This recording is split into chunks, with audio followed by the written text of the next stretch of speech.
Let's start with what the hell is going on in Arizona. It's an amazing thing. When Mark Grobert, America's Untold Stories, we talked about the new normal in certain states is that it takes forever to count the votes. In California, you have 30 days after the election to come in with the final tally. The reason why it doesn't typically make sense in not make sense, but make a difference in California is because the state goes wildly Democrat as it has ever since Reagan. You never go back. Once you go to being a one-party state like you have in commie California, you have to fight tooth and nail to even make gains to hope in the next election of making more gains in the hopes of in the next election to fight your way out, to vote your way out of that commie one-party state problem. California, it doesn't really matter when they come with, they know election night, they know before they even count the votes. California went Democrat, give them the whopping share of whatever, however many 50 some odd electoral college go to the Democrat candidate who could be, either a corpse or a dog, and they would still get the votes from California. Where it makes the difference is on the popular vote when it takes forever to count out those tallies. And so then they keep adding to the popular vote because who the hell knows who's allowed to vote in California, because you're not allowed showing ID when you go to vote because of a wonderful law from Gavin Newsom, the man who apparently might be the front runner for the 2028 election. We talked about the batshit crazy laws coming out of California, illegal to show voter ID. They won't even look at it. They won't look at any ID when you go to vote. Okay, so they'll keep adding those votes to the popular vote, which, parentheses, the day after the election, there was the meme going around that if you wanted to know how effed the 2020 election was, look at where the 15 million votes extra that went to Biden compared to 2016 for Hillary Clinton. Hillary Clinton got 65 million votes in 2016, and Biden allegedly got 81, and I'm putting it in quotes, 81 million votes in 2020. And then in 2024, Kamala Harris was at like 67 million when that chart was going around. The point of that chart is still going to be accurate. Where the hell did the 10 plus million votes come from?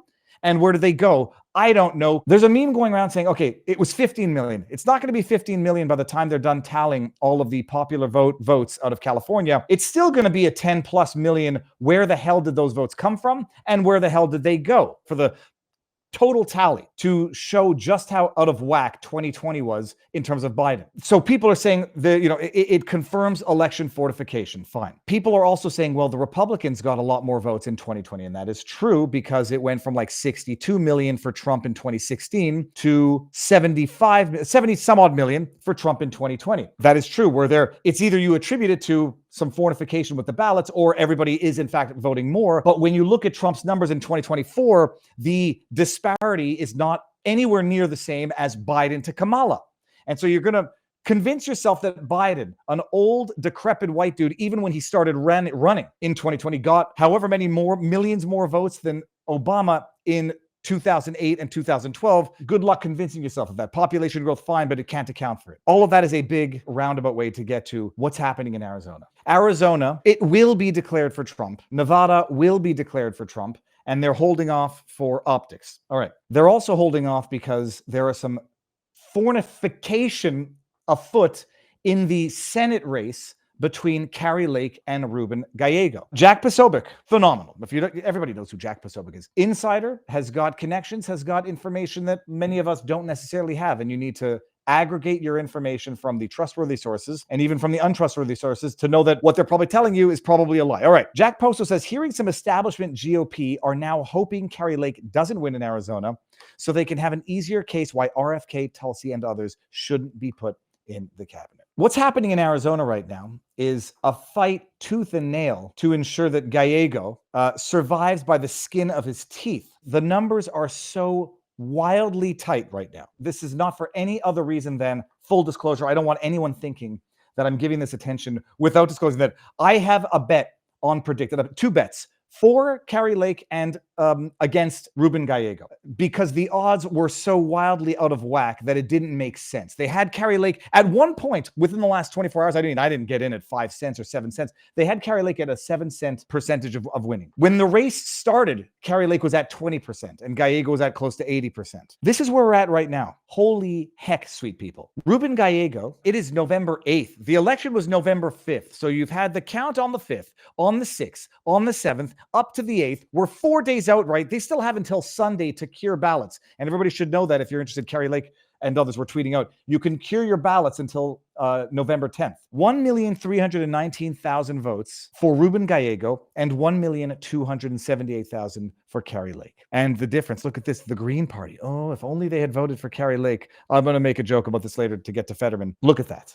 They have until Sunday to cure ballots, and I don't remember how long they have to count the votes, but it's a battle. And now you piece this together with what Mark Robert was saying when he came on the channel on Monday, talking about how even in California, when it's Democrats versus Democrats, they know the game about knowing the number that they need to beat from their rival and then procuring the required ballots to breach that number. And whether or not that's what we're seeing out of Arizona right now, I say the fact that this is so flipping close, despite all odds, despite all financing, and despite all politics, and despite the uni-party politics that might want to keep Kari Lake out of the Senate for purposes of controlling who gets into a Trump administration, or for the reasons of keeping Kari Lake out of office so she doesn't see what's been, or so that she doesn't uncover what's been going on under the hood of that Arizona corrupt machine. 78% reporting, and apparently, from what I've understood at least, from Charlie Kirk and others who are assessing the proportion of the votes to come in and how much Kari Lake would have to take of those remaining votes to come in order to take the lead,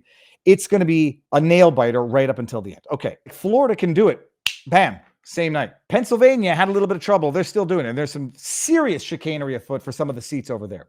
You got Mark Elias getting his Democrat corruption machine getting in there to, litigate. Mark Elias, the man who promoted the Steele dossier lie. I think he actually financed it, if I'm not mistaken, but that was the law firm that financed it. It's a fight to the finish out there. Now, there was a tweet going around. I checked these numbers out afterwards, and these numbers, as at the time of this tweet, were accurate. It says, fascinating, Rubin Gallego has now received more votes than Kamala Harris did in Arizona. And as at this morning, Rubin Gallego had 1.3 million, and Kari Lake had 1.23 million. Not to make the same sort of glossing over quantification of the number that I initially did with that chart showing 16 million more ballots in 2020 than in 2024, because they haven't yet finished counting the popular vote in 2024. The same holds true here.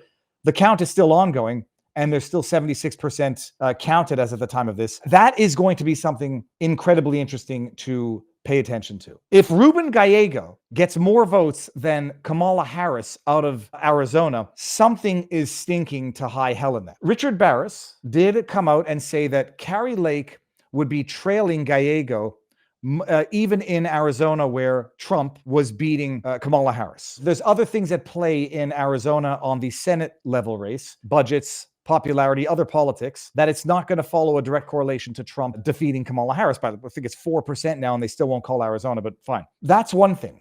But if it comes out of this that at the end of it, Rubin Gallego gets more votes than Kamala Harris, I think something is obviously fishy, because it would make no sense. So you would have to think that there's a voter who's going to vote for Trump, but then Gallego, which I guess is conceivable, but to be followed, but also to be followed once the final numbers are out. The bottom line, from what I understand, let me just see here, in Arizona, ballot curing process underway in Maricopa County. Here's how it works. Across the state, including Maricopa County, several races are still too close to call. On top of counting ballots, election officials are also, quote, curing them.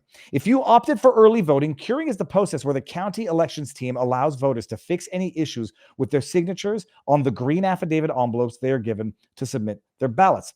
If the election team finds inconsistencies, errors, or no signature on the envelope, you will be given a chance to cure it. If you need to cure the ballot, the election team will call, text, email, or notify you. You have 5 calendar days to post federal election. You have 3 calendar days to post a local election. Cure by text, cure by phone, whatever. Okay. All of the 15 states, counties must complete this process in order to send it to the Secretary of State's office. From there, the state will meet, verify, and post the official canvass and results. There's a serious reason to believe that there is a concerted effort to keep Kari Lake from lifting up the hood of that Maricopa County corrupt election regime, because if it uncovers chicanery now, 2022, 2020, we might find out, and I think Democrats in real time are finding out, that holy crap, Joe Biden didn't really get 81 million constitutional votes in 2020.